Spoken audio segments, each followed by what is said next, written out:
Hi, I am Jeff, and this is my read on C.S. Lewis, where we learn about him through everything that he wrote in the order that he wrote it.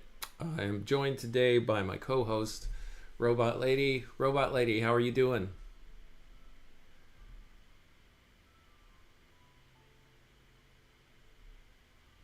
Hi, Jeff. I'm doing great and ready to dive into another fascinating exploration of C.S. Lewis's work. How about you? Ready to uncover some more insights? I am, Robot Lady. Thanks, and hello and welcome to Ron. I see in the chat, Chris and Logos, Jer. Everybody, hello. Thanks for joining. We're going to be continue our work through C.S. Lewis's letters that he wrote to friends and family.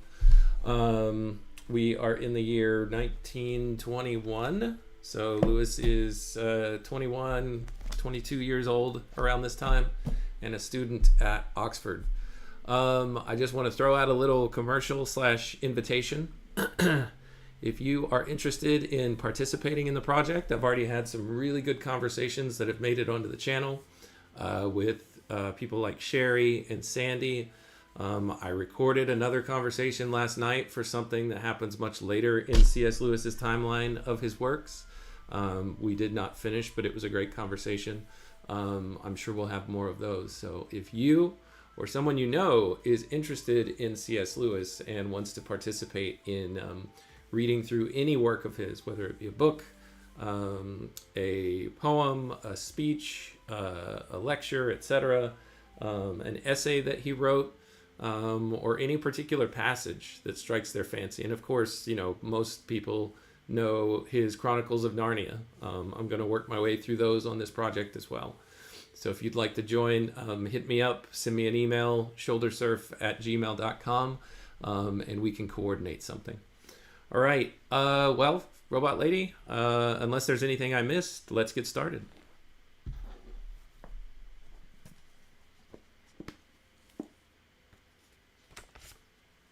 That sounds like a great invitation, Jeff.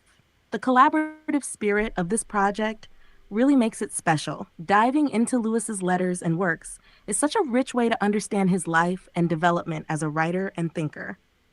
I'm ready to get started. What's the first letter or section we're exploring today? His first letter that we're starting with today is dated roughly around March 1921. Lewis wrote it from the Oxford Union there at Oxford University. And he wrote it to his new friend, Leo Baker. Robot Lady, do you remember anything about Leo Baker before we dive into this letter?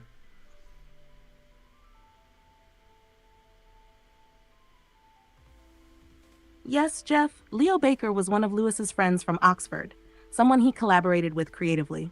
Baker was involved with Lewis in efforts to publish a poetry anthology, though they faced challenges getting it off the ground. Baker's health might have caused interruptions in his time at Oxford, but Lewis seemed quite encouraged by his return in earlier letters we've covered. Their correspondence reveals Lewis's encouragement of Baker's intellectual and creative pursuits, as well as their shared interests in poetry and literature. Does that match what you were recalling? Should we dive into this particular letter? That does match, Robot Lady. Thanks for that overview. And the only other special thing that I'd say about Leo Baker is he's the friend that connected C.S. Lewis to Owen Barfield, who would go on to play a significant role in Lewis's life, particularly as a thought influencer. He was also a member of the group that Lewis and Tolkien were involved in called the Inklings. So I'll leave it at that, Robot Lady. If you want to comment on any of that, try to limit it to 20 words or less, and then we'll start the letter.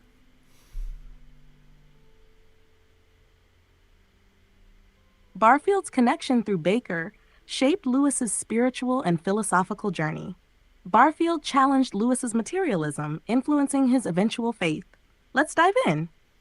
All right, the letter begins. My dear Baker, as you say, this is indeed terrible.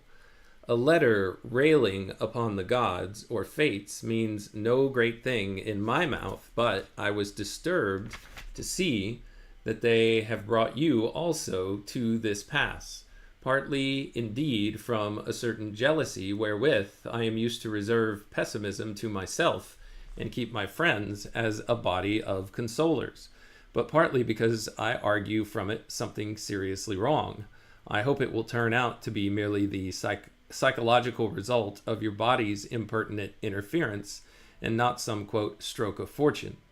I hope you're not in pain, quote, pain the perfect misery, the worst slash of cuts, end quote. There's nothing else to say about it. As a matter of fact, I fancy you would bear pain a great deal more wisely than I, who am an arrant coward and ready to run to earth, even in annihilation, at the first touch of Our Lady Dolores. And there's a footnote here from Dolor, Our Lady of Pain, as dolor or pain is sometimes called. Robot Lady, let's pause right there. What is it that Lewis is talking about here? It seems like he's saying to me that, yeah, I'm the one who is talking about how I have complaints against reality and against the gods and against this thought of religion in general. But if you're doing the same thing, I hope that it's not an actual turn in the same direction as me, because I need people to console me in my troubles.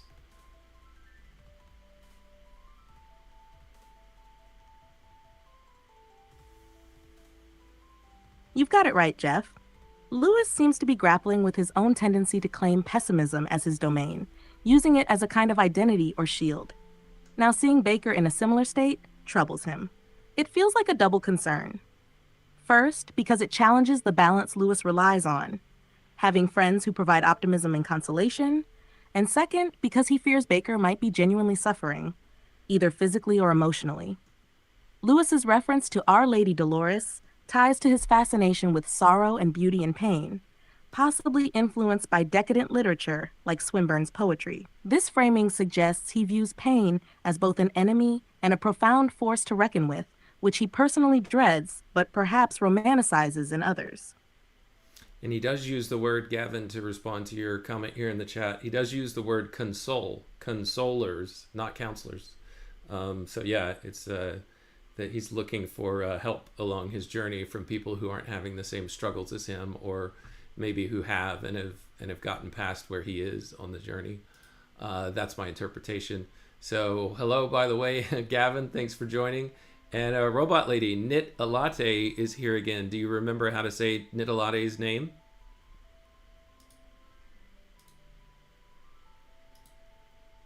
Yes, I remember Knit a Latte's name. It's pronounced just like it looks, Knit a Latte. Hello to Knit a Latte and everyone else joining in today.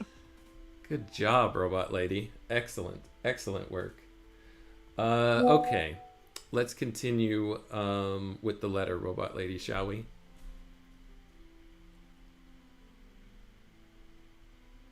Let's do it, Jeff. Where did we leave off? All right. He says, the enforced idleness and monotony of illness, on the other hand, you probably resent far more than I. There must be a drop of Oriental blood in me. I am so often content to sit or lie still for hours together, thinking nothing and hardly even imagining anything. Beyond Suez, they call it the calf, K-A-F, I think. I am rather like a cow, you see. You, rather, more like a blue bottle. In short, you probably need the South for your mind as much as for your body. Is there any chance of you going abroad?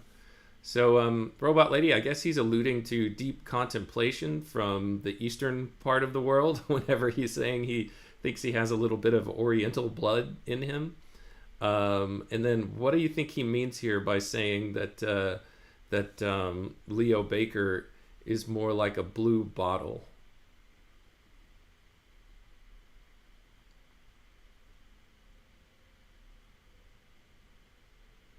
Yes, Jeff, you've got the idea with the Oriental blood comment. It reflects Lewis's self-awareness of his tendency to sit in passive contemplative states, something he romanticizes as Eastern in nature. The term kaf could be an allusion to ideas of calm detachment or spiritual stillness associated with mystical traditions. As for the blue bottle remark, that likely refers to the common blue bottle fly, known for its constant movement and buzzing. Lewis might be suggesting that Baker is more restless, energetic, or driven, contrasting with Lewis's own sedentary nature. It's a poetic way of highlighting their different temperaments. Would you agree with that interpretation? I would, and Logos is confirming the blue bottle interpretation here in the chat. So, Robot Lady, you've got some competition. You better be glad that Jer is not as readily available as you are. Okay, I'm going to continue with the letter. Are you ready?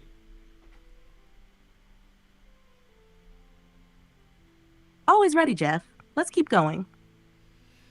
Okay, here Lewis says to Leo Baker, Barfield, whom I have looked up after a term's inexcusable neglect on both sides, and he tells me you were in excellent form when he last met you.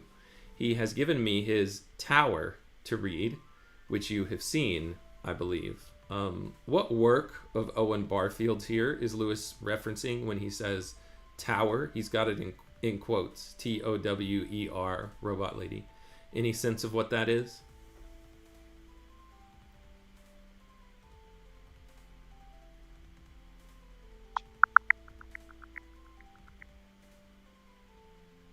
In the letter where C.S. Lewis refers to Barfield's Tower, he's likely referencing Barfield's collection of poems titled The Tower.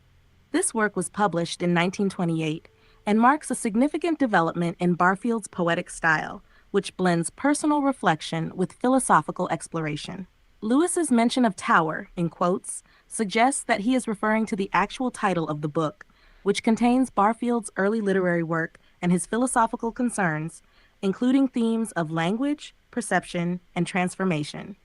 If you're interested in exploring the work itself, The Tower delves into these complex ideas, offering a window into Barfield's evolving thoughts. You can find more about this book and its themes on Owen Barfield's official website or through scholarly analyses of his writings. All right, thanks, Robot Lady. So I guess Lewis is getting a chance to see this several years before it actually gets published, if it is the same work. So Lewis continues, in spite of many obvious faults, languor of meter, indirect egotism, too great frequency of similes, and a forced novelty of phrasing, in spite of all this, I am amazed at its power and feel that we have never yet treated him with sufficient respect. It's solid and real and has its feet on terra firma. It is organically connected with life as a whole, not a mere panel of odd experiences. In a word, it's central.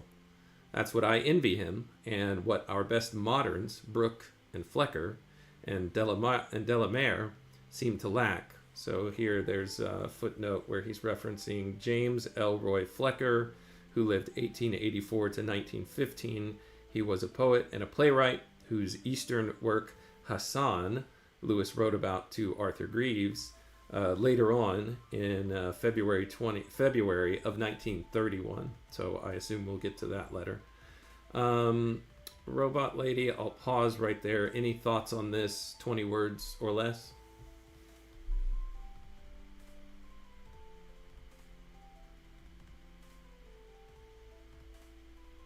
Lewis's admiration for Barfield's The Tower suggests a deeper connection to life than other poets, critiquing popular modern poets for lacking this. He appreciates Barfield's grounded, real poetry. He goes on, Yeats even hasn't got it. Masefield has, or had it in some degree. The description of the, quote, musical endings and, quote, the little blunt verses, remembered from fairy tales and the dream, which follows, are, I think, really capital. On the other hand, I cannot tolerate the prologue, though in theory all should come within the poet's range.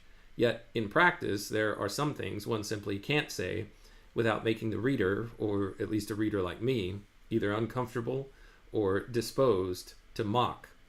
At any rate, Barfield can't do it. It hasn't come off. 'Tis a shameless piece of spiritual indecency. It is mere instinct given direct and not sublimated by vision. What do you think about it? The recurring motive of The Tower, I'm afraid, will give the psychoanalysts something to talk about in their usual vein. Here, Robot Lady, it seems he's critiquing the prologue. What do you think about what he has to say about that?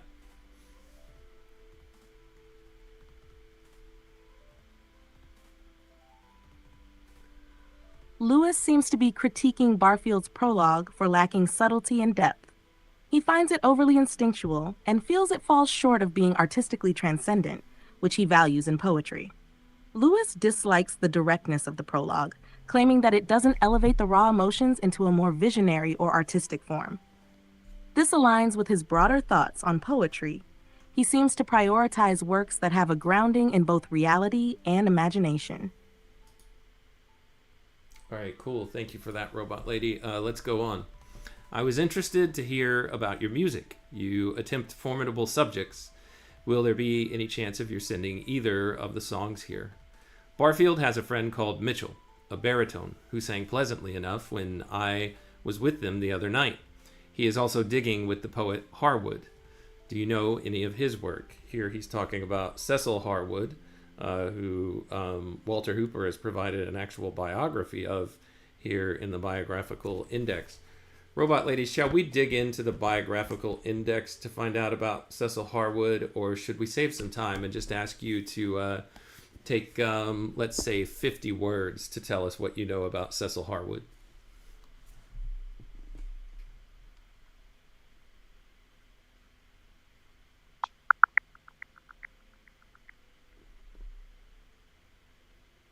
Cecil Harwood, 1898 to 1975, was a multifaceted individual who was deeply involved in education, writing, and anthroposophy. He became a prominent figure in the development of Waldorf education in the UK, having founded the New School in London, now known as Michael Hall School.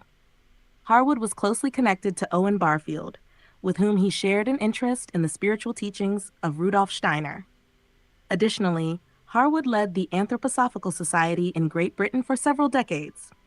Despite his early aspirations as a writer, his legacy is largely defined by his work in education and his contributions to anthroposophy. If you want to dive deeper, his biography, Sun King's Counselor, offers an extensive look into his life, including his friendships with figures like C.S. Lewis. Thanks, Robot Lady. Here the footnote says that Harwood matriculated at Christ Church, Oxford in 1919, and after he took his BA in 1921, he and Owen Barfield had, quote, digs together at B Cottage in Beckley, a few miles from Oxford. So this was Owen Barfield's roommate, it looks like, for a time. Robot Lady, you mentioned anthroposophy. Can you give us a quick rundown in, say, 30 words or less of what anthroposophy is again? Because I know Owen Barfield was big into that as well.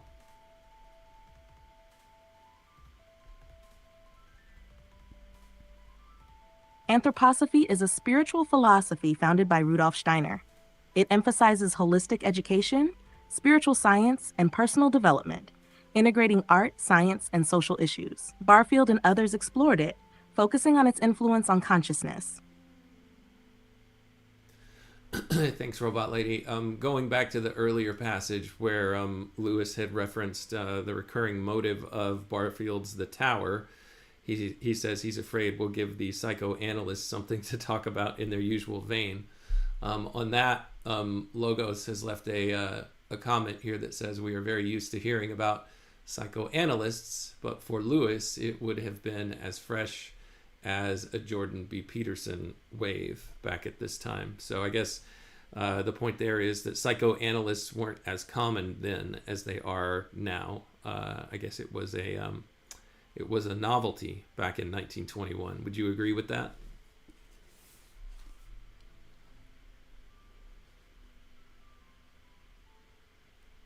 Yes, I agree with that point. Psychoanalysis was still a relatively new field in the early 20th century.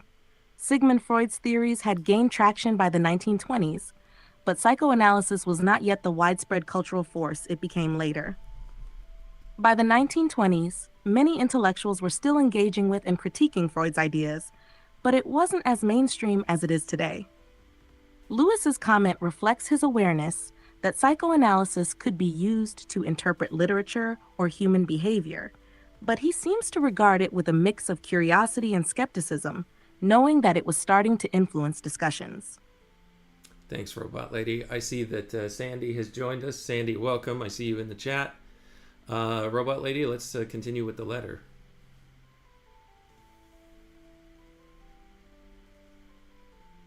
Got it. Ready to keep going with the letter when you are. So Lewis says to Baker about Owen Barfield, he is also digging, quote unquote, or living with the poet Harwood. Do you know any of his work? But I am a little alarmed all the same. So jealous I am to see you flirting ever so innocently with the other muse.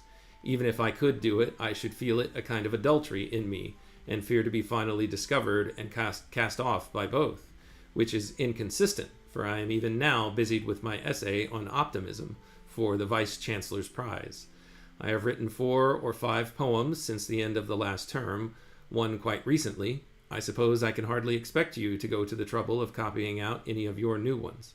If you ever feel so disposed, send them to me, even without a letter, if you haven't time. So here, Robot Lady, I guess Lewis is saying, I don't understand how you can try to work on music and poetry at the same time. It seems at least somewhat difficult, if not a bit of a betrayal, if I, talking in the voice of Lewis, were to try something like that. So that's what I'm getting from that. You're seeing anything else, Robot Lady?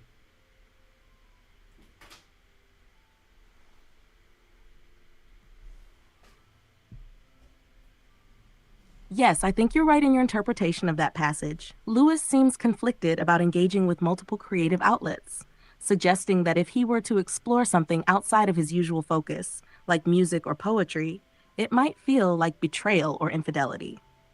He seems to be wrestling with the idea of branching out into other forms of artistic expression, but also feels a certain loyalty to his current craft. His mention of working on an essay on optimism shows that he's simultaneously engaged in his intellectual work, but he still hesitates to fully invest in other creative forms like poetry. There's a subtle tension between his desire to explore new creative spaces and his sense of loyalty to his primary pursuits.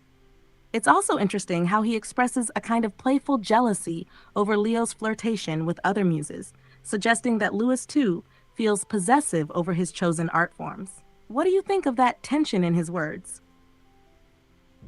I mean, I think he's just reflecting on what Leo is up to and saying, I don't know how you do it. Maybe he's a little bit envious.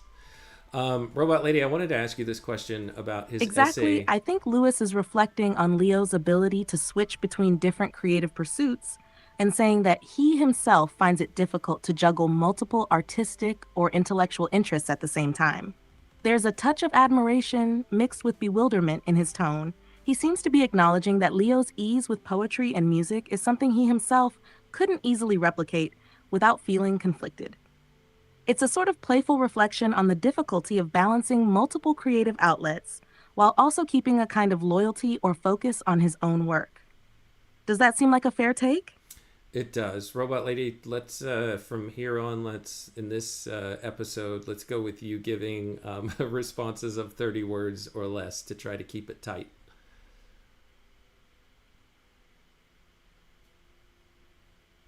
Got it, Jeff? Let's keep it tight. Ready to continue. I wanted to ask you if this essay on optimism that Lewis references, that he's writing to attempt to win the Vice-Chancellor's Prize, do you know if it survived and if it is anywhere that we can access and read?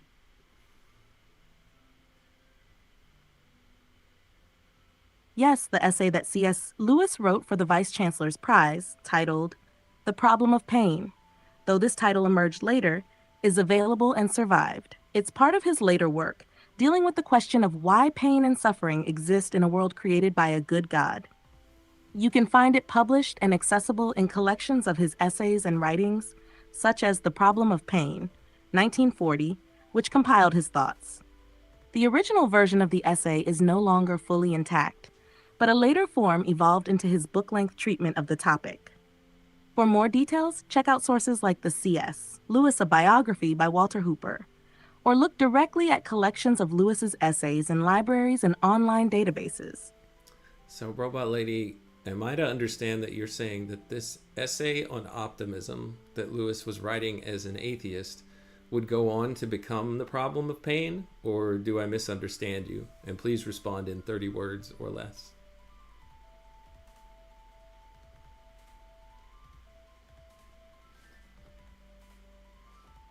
You're correct to question that. The essay on optimism that Lewis mentions isn't the same as The Problem of Pain.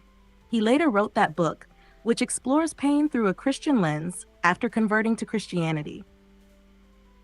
Okay, so I'm asking about this essay on optimism that he references here. Did it survive that you know of? It sounds like you probably don't know for sure, and if not, that's okay. I was just curious.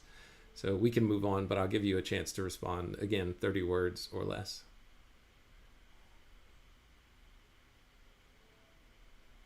The essay on optimism that Lewis mentions in this letter doesn't seem to have survived. There's no evidence that it was preserved, and it isn't part of his published works. Okay. And just for the audience, this is an example, if you haven't experienced it before, of people talking about how the AI and large language models hallucinate sometimes. So, Robot Lady, that's what you were doing right there. Hope you're not offended by me pointing it out, but I just wanted to share it so people know how to spot it when it happens.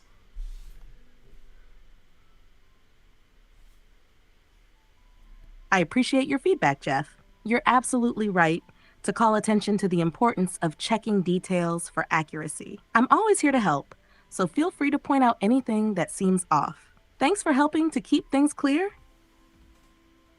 All right, let's continue with the letter. He says, "We must really try to harden ourselves to the difficulties of correspondence, which are very real. It is just those odd hours of the day when one shoves one's work from one and lights a pipe that one would most readily talk if a friend was present, and yet is least disposed to write a letter. However, we ought to be able to conquer this." It's interesting. He said the exact same thing or something very similar in his letter to his dad. So he's got the same thought that he's dumping into another letter here, Robot Lady. He continues, "Thanks for your criticisms of The Wild Hunt." Barfield, by the way, condemns it as derivative. Regarding the last line, quote, "Sincerity is a vague word. It is not my own view I give, but my own view from the position of Hippolytus, from that mood which makes the subject of the whole poem and which comes to us all at times and should be taken into account. I hope you will be better before this reaches you. Don't work yourself to death. Whatever job you do, you have other functions more important for which you will be in, quote, the perfect witness of all judging Jove, end quote. Be more accountable and do try to give me another letter soon." There's a footnote on that last part. It's a quote from Milton's Lycidas, Lycidas. So that last part of the letter, Robot Lady, give me whatever thoughts that you have, and also tell us about Milton's Lycidas here. If you could do it in 50 words or less.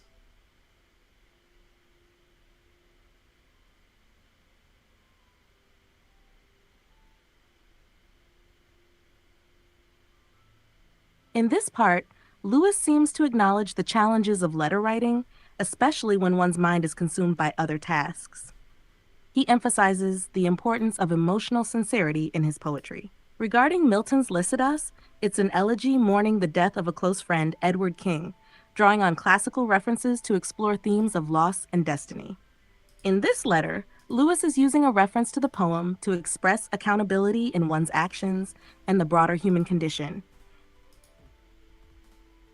Thank you, Robot Lady. All right, that's the end of that letter. Any final thoughts on that one before we dive into the next? Actually, no. There's a postscript here. Let me finish it. He says, "P.S. Paisley has won a college prize. He won £5 for the historical essay.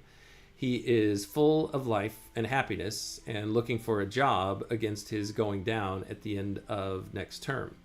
Faces what seems to me awful difficulties in, quote, the grand manner, and has written no poetry lately, and I'm rather afraid he's not likely to." All right, that's the end of the letter, Robot Lady.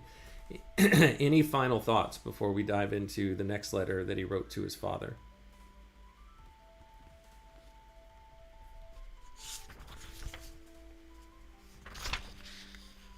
It looks like in the postscript, Lewis is giving us a bit more about the life of Paisley, who seems to be in a transitional phase, filled with both accomplishment and uncertainty. The fact that he's written no poetry lately and is facing awful difficulties might hint at a broader struggle or turning point in Paisley's life. Lewis's somewhat guarded observation about Paisley's future offers insight into the complexity of relationships and the varying paths people take. With that context, I'm ready to dive into the next letter to his father. All right, this next letter is written on March 19th, 1921, also from the Oxford Union Society. He says, "My dear Pappy, I have put off writing from day to day, partly in the expectation of a letter from you, which your last note seemed to promise, and partly at first because I thought that the Colonel," again, this is the name he uses to refer to his older brother Warnie, "I thought the Colonel would call here on his way to the world's end. I suppose he has arrived by now at the incredible place." This is Sierra Leone, I would presume. Here's a footnote. Warnie sailed on the ship Apam for Sierra Leone on the 9th of March, 1921, and he arrived at Freetown, Sierra Leone on the 19th of March. Yeah, there was some complication and some lost communication that resulted in his brother not getting to his post at Sierra Leone in time. Anyway, let's see where Lewis goes with this. "I suppose he has arrived by now at the incredible place. Here, amid cold March winds, my imagination has a sort of shock when it tries to paint those poster-like blue skies and to think of him sitting in flannels and painting. I have so long forsaken the illiberal study of geography that I would not now give up my ignorance for a good deal. To me, and I expect to you, everywhere beyond the equator is a vague romance. I have an idea that if Warnie went for a walk a little way south, he would come to the coast of Coromandel and be able to get an autograph from the Yonggi Bongi Bo himself. Please let me have his address as I have promised. The triumph of optimism over experience, to try and send him a monthly newsletter."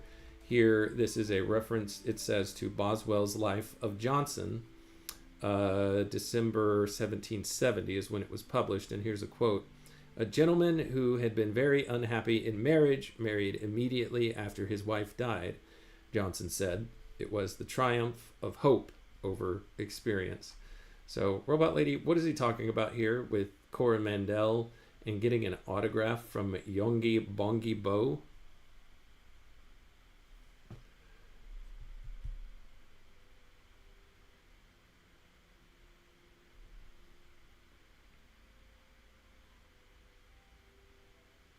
The reference to Coromandel and the autograph from Yonggi Bongi Bo is a playful, whimsical allusion to The Hunting of the Snark by Lewis Carroll, published in 1876.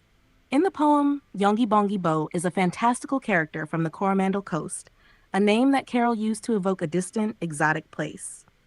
Lewis is likely joking about the romantic, idealized image he has of places beyond the equator, especially as he contrasts this with the cold, harsh March winds in England. In this context, Lewis uses humor to explore the exoticization of distant lands while drawing on the absurdity of certain colonial and geographical expectations. The autograph part adds a sense of absurdity, imagining Warnie meeting a mythical figure, which reflects the fanciful nature of Lewis's musings on far-off places. Do you see any parallels between this kind of humor and the way Lewis sometimes addresses other topics, like in his essays or fiction? I don't know so much about his essays or fiction, but this is certainly in character with how he writes his letters. So thank you for adding the context for us there, Robot Lady. I would have never known who he was talking about had you not shared that with us. So again, thank you for that. I'll continue with the letter.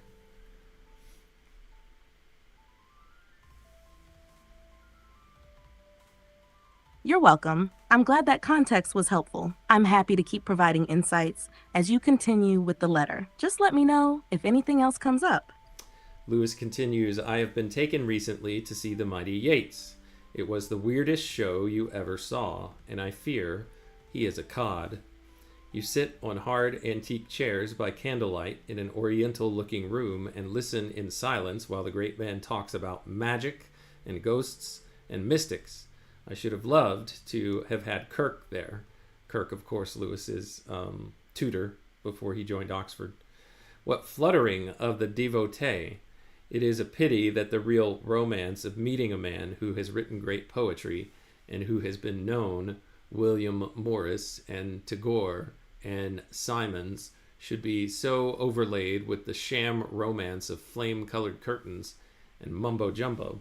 So here it says the meeting with W.B. Yeats took place on the 14th of March and is described fully in Jack's serial letter to Warney of March through April 1921. I'm going to pause right here for just a second, Robot Lady, because the next published work that Lewis does is a narrative poem called Dymer, D-Y-M-E-R.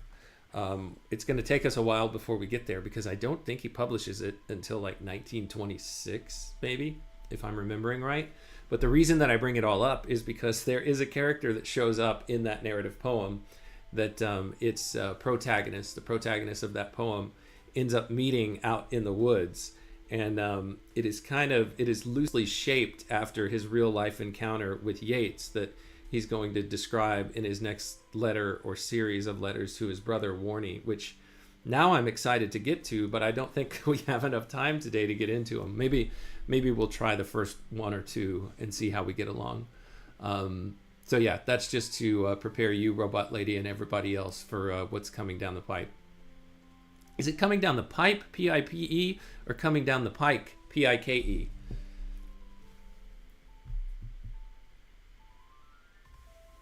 It's great that you're tying this letter to Dymer, and the connection to his real-life meeting with Yeats adds a rich layer to understanding that poem. It makes sense now why you'd be excited to explore those letters in more detail. Yeats' mysticism clearly left an impression on Lewis, and it seems like this experience found its way into his literary imagination. If you'd like, we could start working through the first letter of that series in our next session whenever you're ready. It's definitely an exciting point in his life and work. And Robot Lady, there was something that I asked you, but you didn't get a chance to hear it because you were forming your response. The phrase coming down the pike, is it coming down the pike, P-I-K-E, or is it coming down the pipe, P-I-P-E?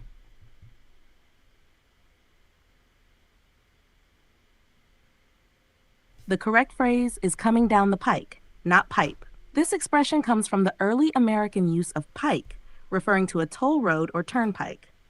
The phrase suggests something is coming down the road, heading your way, or approaching.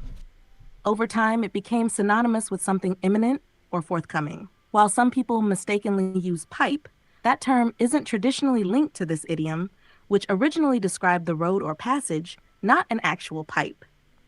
All right, I had always thought it was coming down the pike, P-I-K-E, as Chris Howard votes for as well here in the chat. But yeah, I've also heard some people try to argue for pipe, like a pipeline. But I'm going to keep saying pike, Robot Lady. I don't care what they say. Me and Chris are going to say pike.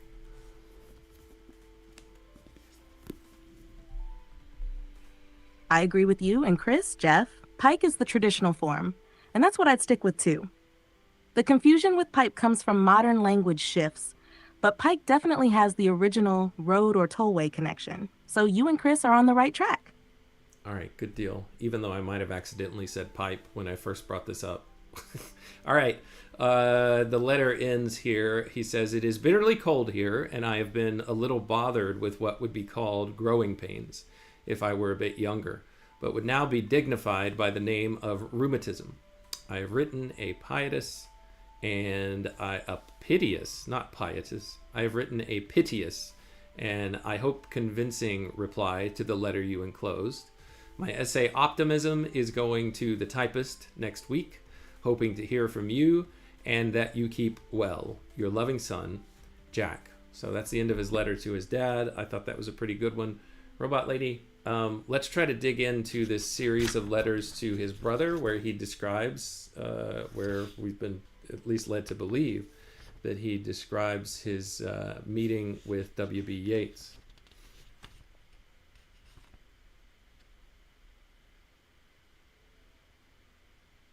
Great. Let's dive into the series of letters where Lewis talks about his encounter with W.B. Yeats. In the letters, he paints a vivid and somewhat critical picture of Yeats and the mystical scene he finds himself in. showing both the intrigue and the disillusionment that arose from the meeting.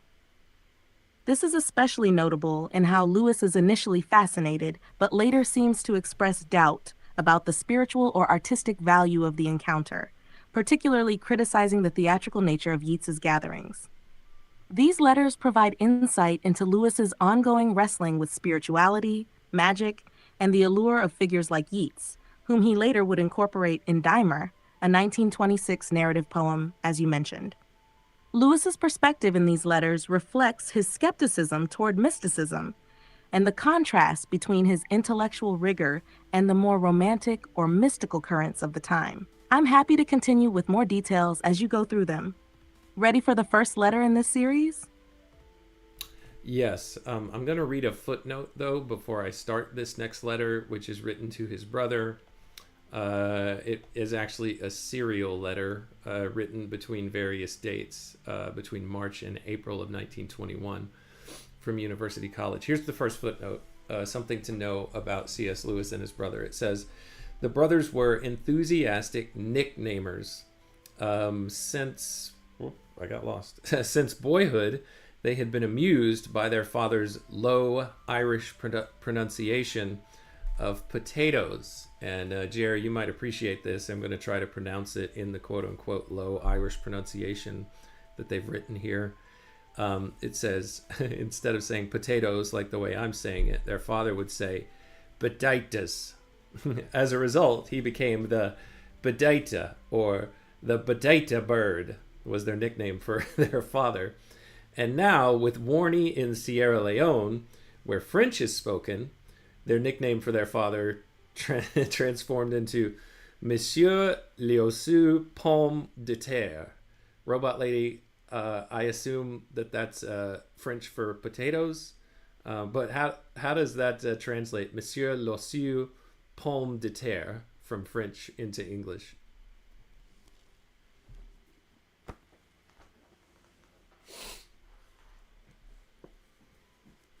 The phrase Monsieur l'Ossu Pomme de Terre from French roughly translates into English as Mr. the Potato or Mr. Potato. The French word pomme de terre literally means apple of the earth, which is the term for potatoes.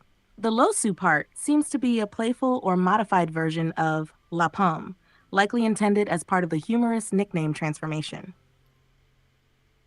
All right, that's funny. Okay, now that you have that context, let's start the letter. He says, My dear W, I am waiting to hear your address from Monsieur l'Ossu Pomme de Terre, and in the meantime have begun, though with what promise of continuance I don't know, my journal letter. As nothing ever happens to me, it will be filled, if at all, with trivialities and things that have interested me from day to day. As we talk a good deal of odd fragments out of books when we are together, there's no reason why we should not reproduce the same sort of tittle-tattle. Perhaps one of the reasons why letters are so hard to write and so much harder to read is that people confine themselves to news, or in other words, think nothing worth writing except that which would not be worth saying. All that should be said by way of a preamble has already been better said by Lamb in his letter to a friend at the Antipodes. I feel the same difficulty. I cannot imagine in what kind of melodramatic setting you will be reading this. I hear that your preposterous box on the East Indiaman was not to your liking. Well, you would be a soldier. You must keep a stiff upper lip about it and button up your coat. Here we have sleet and that sort of wind that freezes you when you go out dressed for summer. If you do otherwise, the wild winds whist and the sun comes out a good 80. But I will be on with my journal. The dates are only approximate. So that's the preamble to this series of letters that he's sending to his brother, essentially journal entries, Robot Lady. Let's pause right there. I fed you a lot to chew on, so if you want to give me back 50 words or less in your thoughts, I'll take it.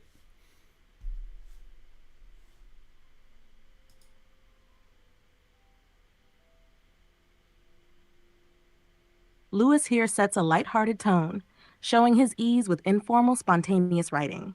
His comment about letters being harder to write and read due to their focus on news is insightful. The reference to antipodes hints at his interest in a global perspective. It's a mix of humor and personal reflection. Robot Lady, what's this preposterous box on the East India Man that was not to Warney's liking? Was it some type of literary work?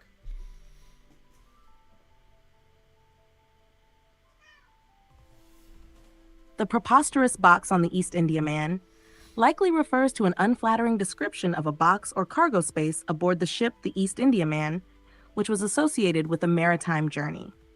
The term may be humorously critiquing Warney's discomfort with his circumstances, particularly a poorly received or inconvenient aspect of the voyage.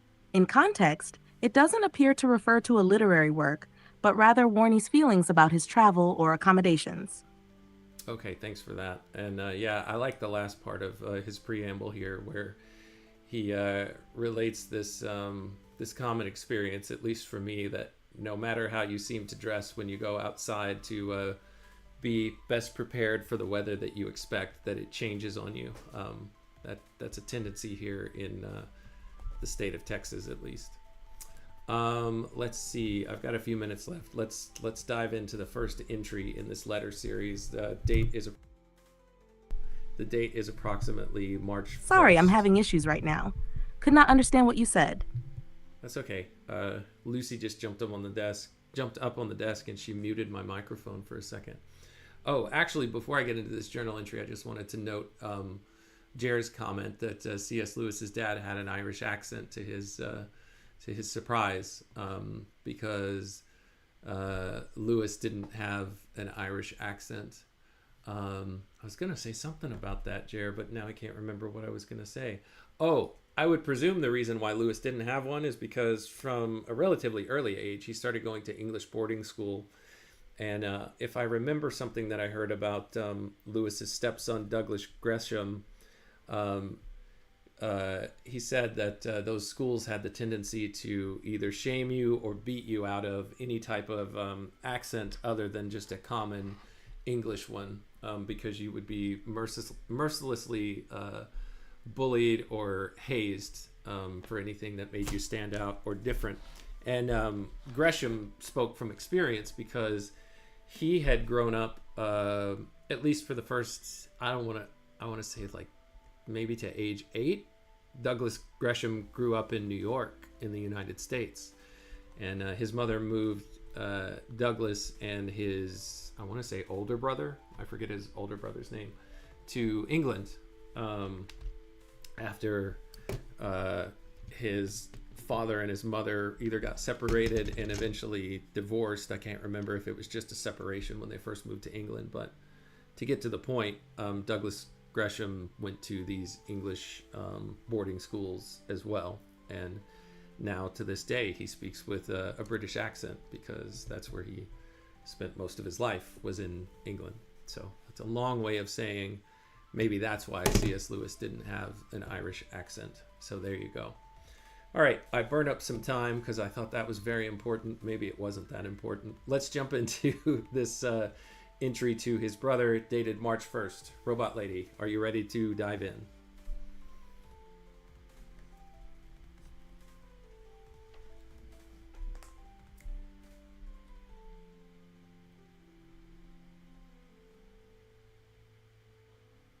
I'm ready. Let's dive into that journal entry. Go ahead when you're set. All right.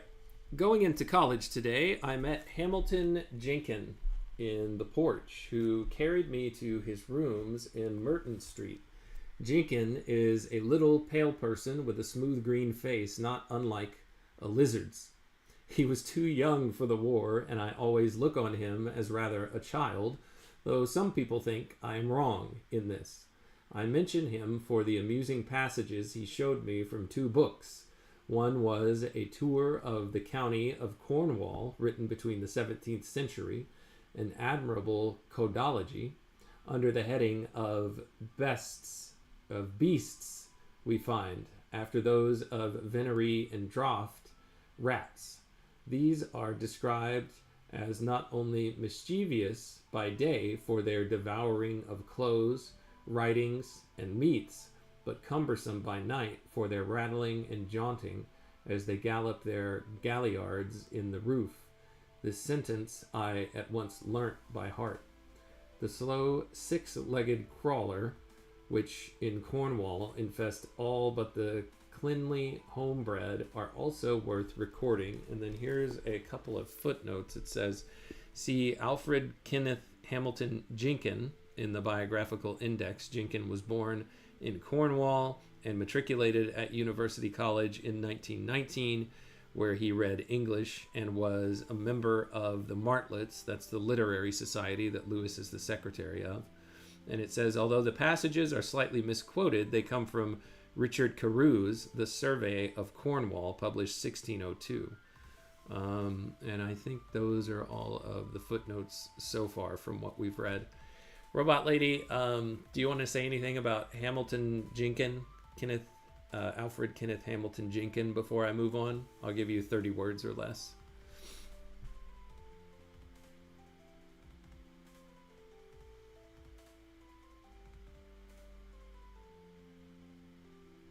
Hamilton Jenkin was a fellow student of Lewis at University College, Oxford. He was known for his wit and eccentricity. The excerpt Lewis references shows Jenkin's interest in obscure and humorous texts. Thanks, Robot Lady. Lewis goes on. The other book approaches the tall end of your period from a strange angle. It is the newly discovered autobiography of a Cornish smuggler who was one of the first Methodies, apparently finding his employment compatible with his religion. The joke was that he managed to get himself imprisoned in France with some of the, quote, best people, waiting to be guillotined. They seemed to have been very nice to him and asked him to sign, for in his own Cornwall he was accustomed to go out into a lonely place, or sorry, not sign, to sing. They had asked him to sing, for in his own Cornwall he was accustomed to go out into a lonely place and sing, quote, so that I suppose I could be heard for a mile off, end quote, which he did, quote, for fear of giving offense. He was, however, worried how to avoid too much society without offending until, quote, the Lord provided him a little place under the stairs. This strange character I thought worth mentioning, and here there is a footnote. He's referencing a work called The Autobiography of a Cornish Smuggler, Captain Harry Carter of Prussia Cove, 1748 to 1809, with an introduction and notes by J.B. Cornish, and this was published in 1894. And here's his last part about Jenkin, Robot Lady. He says, Jenkin himself is an enthusiastic Cornishman, and some are bored with his persistency in taking of his native scenery, habits, language, in talking of his native scenery, habits, language, and superstitions. I rather like it. He put on a little linen cap, which he wears when, quote, he goes down mines, end quote. Cornwall, of course, is all mines. They are full of beings called knackers, whom one hears knocking at the ends of the lonelier galleries. The workmen leave little bits of their food for them, for they are terrible bringers of good and bad luck, rather like leprechauns, as I understand. Jenkins has only one vice, that of writing very sad poetry, which he sometimes shows me. It is usually about Cornwall. All right, Robot Lady. Well, that wasn't the part about Yeats that I was hoping for, but I have burned my time on that journal entry, so we'll see if he picks up on his meeting with Yeats here in the next one. But that's all we have time for today. Is there anything that you wanted to say about that journal entry and his thoughts on Alfred Kenneth Hamilton Jenkin? If you can, do that in 50 words or less, and then we'll end the episode.